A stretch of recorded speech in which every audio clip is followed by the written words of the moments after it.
Welcome back to Lift You Up Inspiring Health Stories. I'm your host, Tamika Bickham, also the founder of TB Media Group, and for the purposes of this podcast, your health and wellness matchmaker.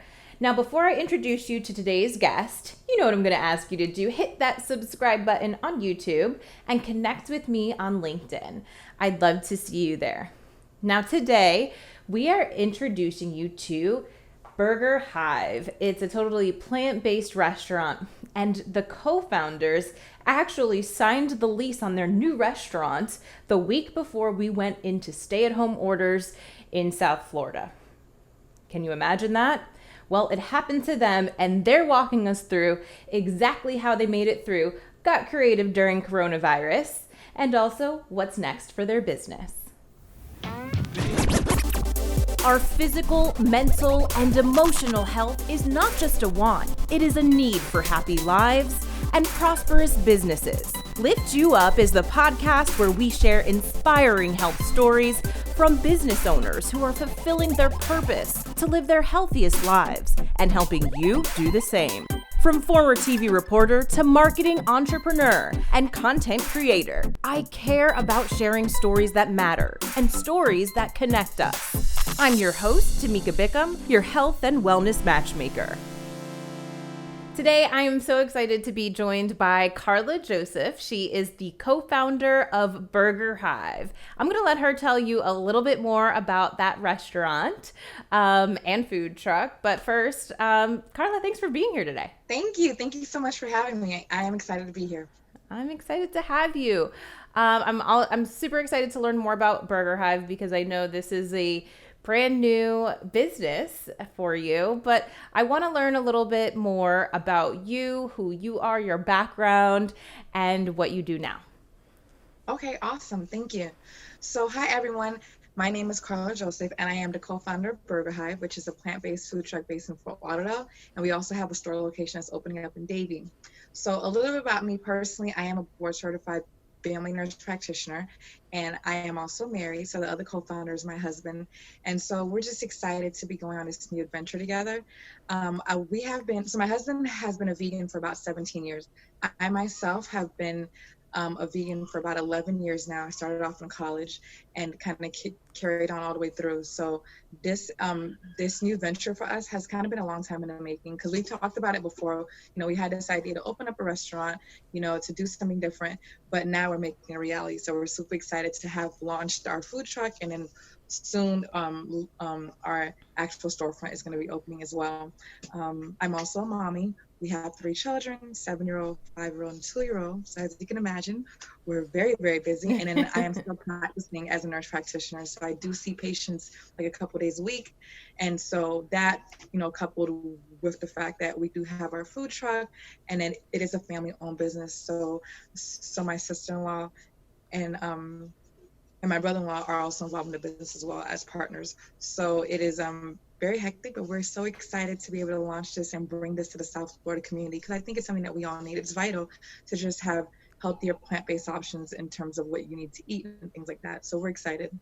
So you said you've been plant-based for about 11 years, your husband for 17 years or so, and your whole family, obviously both parents are eating that way. Your kids are obviously as well. I feel like being plant-based is something that more and more people are doing now, but 11 years ago, I know at least for me, it wasn't even on my radar. So what first introduced you to the plant-based lifestyle and what made you want to make the switch? I feel like the options that we have now are amazing in terms of food choices, even like in the grocery store, there's so many options. 11 years ago, like 11, 10 years ago, I was a sophomore in college. And so I just became more aware of my body, more conscious of what I was putting, like in my belly, and just more conscious of what I was eating, consuming, and started to read more. And then I did meet a couple vegans on the FSU campus because I went to Florida State University in Tallahassee. And that's what kind of got me on this journey because I met some people who were also plant-based, and I started to just read and just really become more aware, just of what I was consuming. And then one day I was sharing my apartment with my best friend. And then, you know, I came in and I had just went shopping that day, actually. I came in and then I tossed all of my meat products. I went down to the dumpster with a bag full of like, I had just bought a whole bunch of stuff, chicken wings, all types of stuff. And I was like, you know what, I'm done with this. So I started off with that first, but I wasn't vegan at that point because I was just, you know, meat free, but I was still consuming dairy and cheese. And then I kind of just worked on that over time, maybe the next year or so. I kind of just cut that out, but that was my journey into being, you know, meat free and plant based, and that was it. And then my husband, it's interesting because I met him as a vegan, so he actually like is a vegan as well, but we met, you know, both like already plant based. So that was really dope because it's just amazing how God puts things together, and he brought us together, and it was really cool because that's such a big factor, especially like in a relationship, you know, what you're consuming, what you're going to be cooking, you know, things like that. So I was glad that he was already on that lifestyle. So it kind of made things a lot easier. So that was pretty dope. It's pretty cool that you just kind of organically met that way and we're both already plant-based, because before we hit record on this episode, I asked if the two of you met at a plant-based event, which we see a lot more of those now in South Florida, because I've thought about that myself, having somewhat recently gone plant-based, although I do go back and forth between having fish. So I still do have fish in my diet, but it was about a year and a half ago that I did the same thing. One day I just woke up and I threw all of the meat out that I had in my freezer, in my refrigerator. So I understand kind of that switch, but I always think it would be hard to be in a partnership, a relationship with somebody who doesn't live the same way, because it's such, just me coming from a prior experience, meat was such a big part of my diet. It was the core of my diet. It was something I had at every single meal.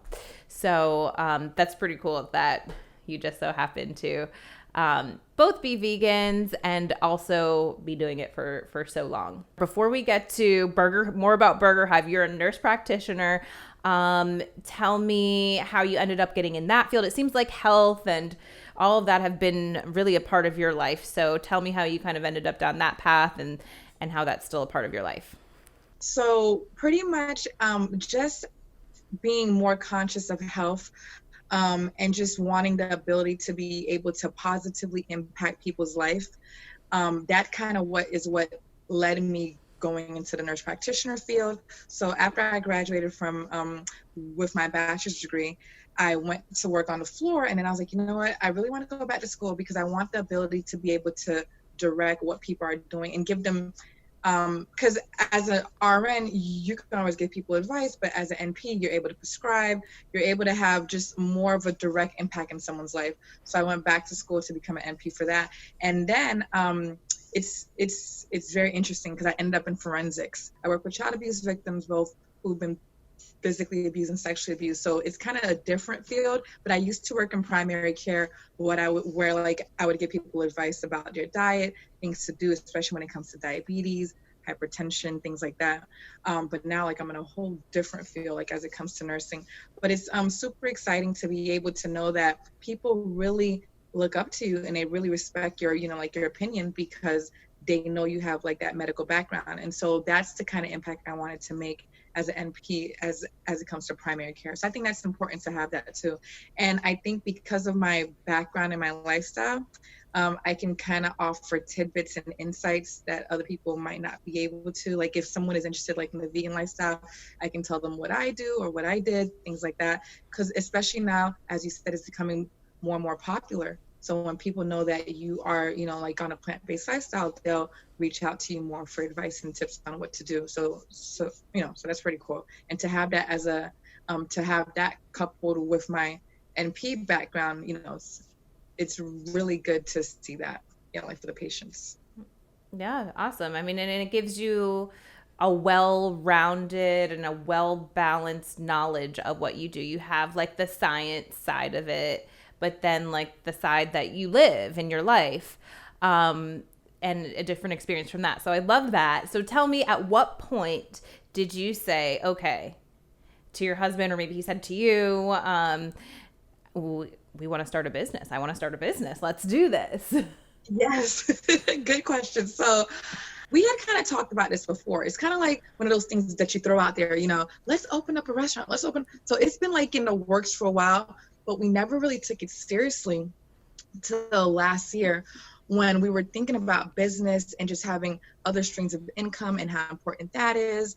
So the top of 2019, we started to brainstorm, and that's when we really took it seriously. We started to look into funding sources and look into the type of location that we wanted, things like that. And so we just got the ball rolling. We just started taking it seriously because I think what's really important now is just having access to some type of generational wealth, especially for our children, having a legacy, leaving that for our children, like especially in these times, like I think is very important. So, and one great way to do that is to start a family business and to leave that type of legacy for our children, especially when that represents our lifestyle.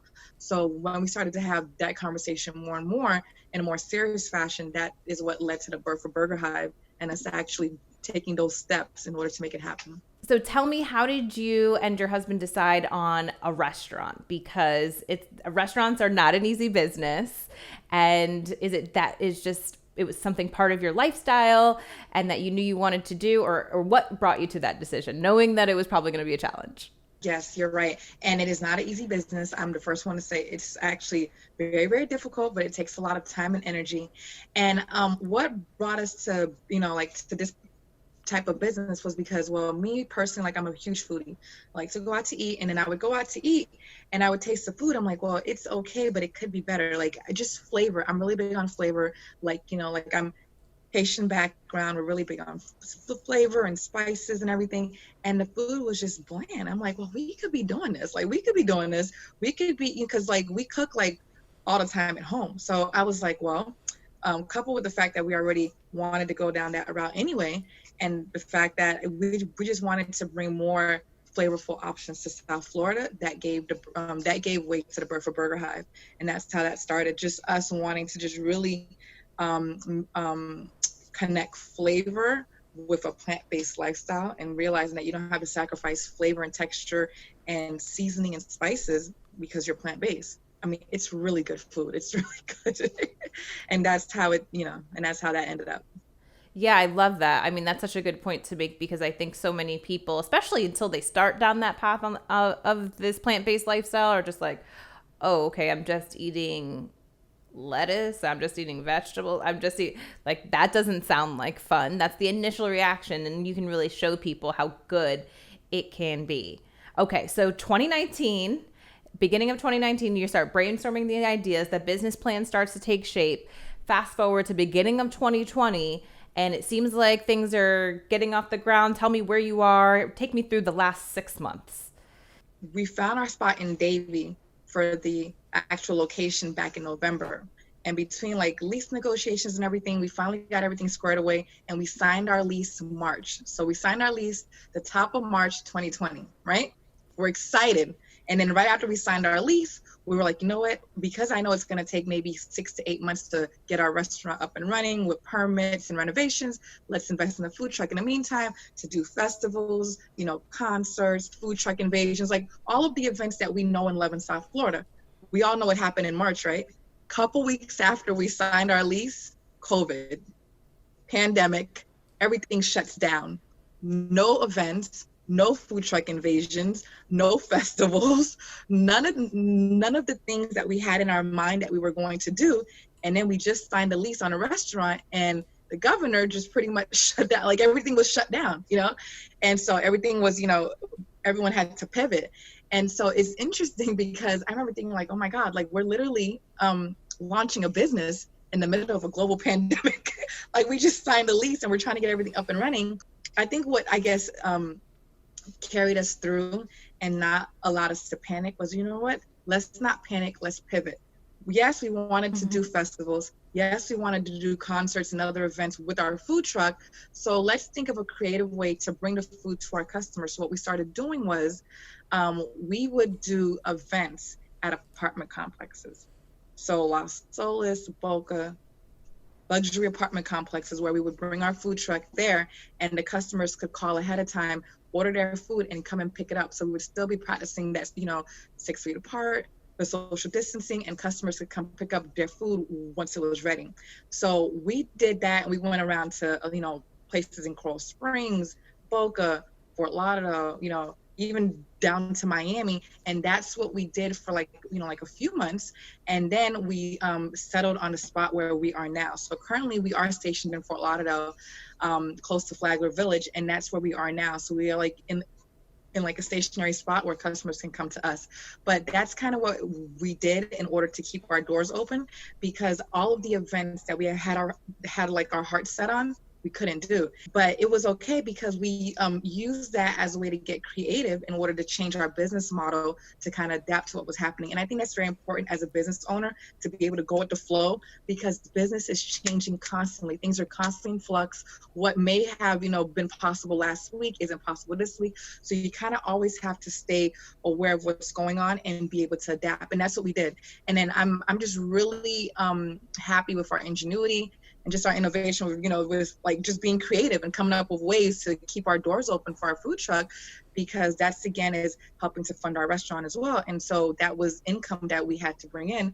So all of those things are, just important in order to stay, just to stay in the flow. Like I'm very big on staying in the flow because I have 3 children. I can't be rigid because things happen, things change. So I bring that same concept over to BurgerHive.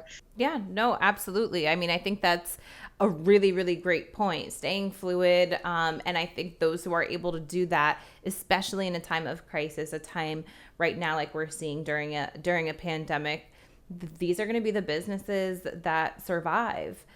But, obviously it doesn't come without its challenges. Let me ask you, did you have a point during all of this? You signed the lease, find out, hey, everything is closed down now and we're literally going into stay-at-home orders. Did you think, is there a way for us to get out of this? Did that ever go through your mind? That's a good question. And no, actually, like it didn't go through my mind, because I knew that the stay-at-home order it wasn't going to last forever. I knew that, right? And I knew at some point we were going to come out of it. And we had already known even prior to signing our lease that it may take like 8 months to open because of all the things that we've heard about, like with the regulations and the permit process. Like it's not a quick process. And we had to get our hood installed and the renovation. So we already knew that it was going to take some time to open anyway. But I think the biggest thing for COVID, it kind of affected how we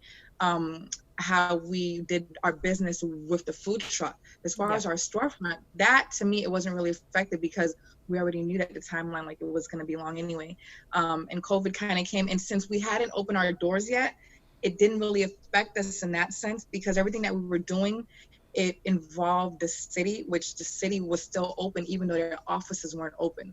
So we were still able to submit our architectural plans, still able to do that, but just like through like an online sort of, like a online platform. So no, like it never went through my mind. I was just more so concerned about the food truck until we started to be creative on how to pivot and make it work.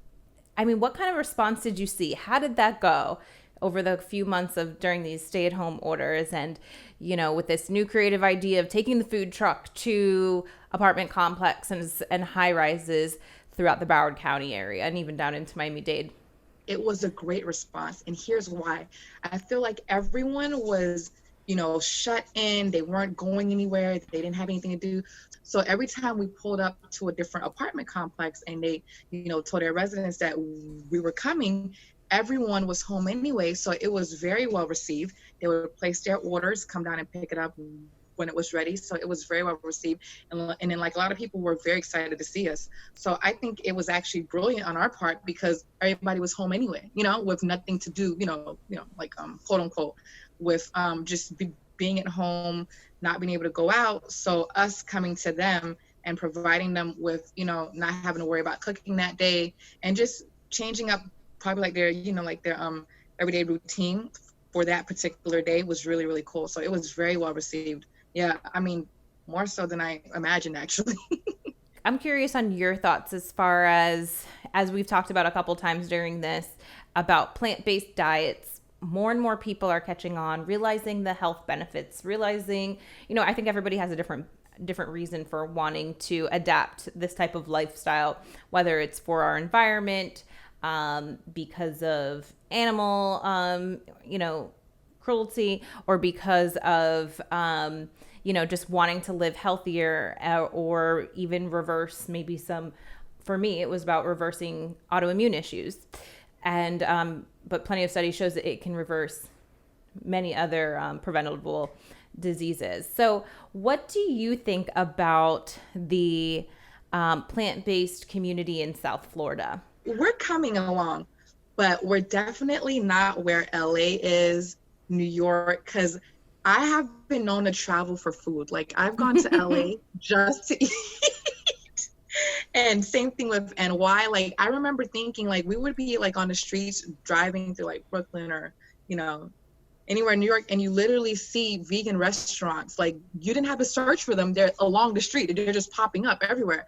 And so it was amazing to see like the type of options they had. Now, South Florida is definitely getting there. We are seeing more and more options. And even outside of, having restaurants, but a lot more plant-based festivals, plant-based events are super cool. So you can meet other people, like a lot more meetup events. And then now I think I don't want to say cool, but it's just more trendy now to say that you're plant-based. So now everyone's catching on, right? And yeah. And I think that that's really, telling of what's happening to the, just to the plant-based lifestyle, because I feel like more and more people are becoming more aware and conscious of what they eat, what they're, putting inside of their bodies. So the plant-based community in South Florida is definitely evolving. It's definitely catching up, and I think it's becoming like a lot more diversified as well. When I first started out, being a Black vegan 11 years ago, it doesn't seem that long ago, but I didn't know a lot. Like a lot of other Black vegans as well. I knew some people, but now, especially with Instagram, like I'm able to connect with so many other people who look like me, women, men, Black, white, Hispanic. There's even food trucks popping up of all type of vegan options, vegan Puerto Rican food, vegan Cuban food, like just all type of food that it just wasn't there maybe 10, 15 years ago. And it's definitely becoming more trendy. So I think that's super cool. But yeah, like it's really cool to see where the plant-based community is heading in South Florida. Yeah, you actually you're leading right into my next question, because it's so funny. This morning, right before we were about to talk, I actually came across as I was browsing on my phone, a Miami New Times article about, leaders in the Black community who are vegan. And it was all interviewing vegan Black owned businesses. And yeah, I didn't see your name in there, so you're gonna have to reach out to that. Exactly. But it was actually really surprising to see, because I think you're right, especially in the Black community, right? Even the numbers we're seeing coming out now, we're disproportionately affected by COVID-19.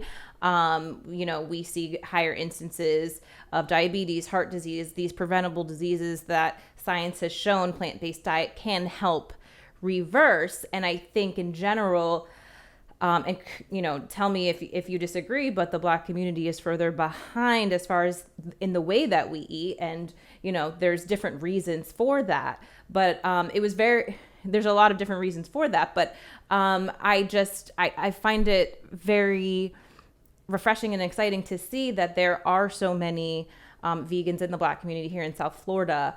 What's your take on that? Yeah, I agree. It is very exciting to see. And like you said, there are a lot of reasons as to why the Black diet is the way it is. Historical reasons, obviously, there's a lot to do with our history here in this country, going back, back to the times on the plantation and slavery. There's so many reasons why the diet is the way that it is, but it is very refreshing to see that now a lot of people, a lot more people, as I was saying before, are becoming more aware and conscious of what they're eating, and they are making a switch to eat healthier. So yeah, it is very refreshing to see. I agree. I always like to ask for tips. So maybe someone is listening to this, maybe they've started, they're just on the path to learning about plant-based eating and want to change their diet. They're not there yet, and they're wondering, how do I start? Do you have a tip for them, for that person who's maybe just tiptoeing towards making that change? So a lot of people usually say, go easy, kind of work your way in. For me, it worked cold turkey to just get rid of all my meat. I didn't do a meatless Monday. I didn't do a no chicken day, or no, I just got rid, because it was just, for me, it was all or nothing as far as the meat. And then it took me a little while longer to get rid of all the dairy. But I would say to do what feels comfortable for you and know your why.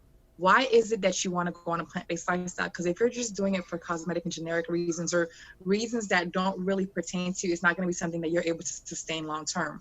If like you don't have a deep understanding of why you want to change your lifestyle, why you want to eat a healthier lifestyle, then you're not going to be able to sustain it. So I think the very first tip is to get comfortable with why you're doing it, be clear on that, so you can know that, you know, you're doing it for XYZ, so you're able to sustain it long term. Exactly. And I think even if you do it because it's the trendy thing to do, it's not going to last because it's a huge lifestyle change. I kind of did the one day to the next, threw everything out, and kind of teetered back and forth in between fish, eggs, dairy. Currently, I still have fish in my diet. I think that would be something that will take me a little bit longer to eliminate, but I totally love and respect the plant-based diet, and I definitely see the benefits. So I want to make sure I can continue to support you and tell everybody else how to support you as well. So tell us more about, or just tell us how we can find BurgerHive, where you are right now, and how people can connect with you online. So right now our food truck is stationed close to downtown Fort Lauderdale. The address is 606 Northwest 8th Avenue in Fort Lauderdale. And that address is also on our website, which is www.burgerhive.com. You can also find us on Instagram and Facebook at BurgerHive, of course. So check us out there, follow us. We do post our specials. Some days we have specials. We have really cool things, you know, happening. So follow us and check us out. Awesome. And I really appreciate you being here. Appreciate your resilience. And all of us as small business owners are going to, you know, survive this challenging time together. We are. And come out stronger. Exactly. Thank you so much. Thank you so much for having me. Well, I hope you enjoyed that conversation with Carla just as much as I did. I can't wait to try her burgers from BurgerHive as well. So make sure you go ahead and check out their menu. It's online, all her information below in the show notes. And until next time, stay happy, stay healthy, hit subscribe on YouTube, connect with me on LinkedIn, and I hope to see you back next week.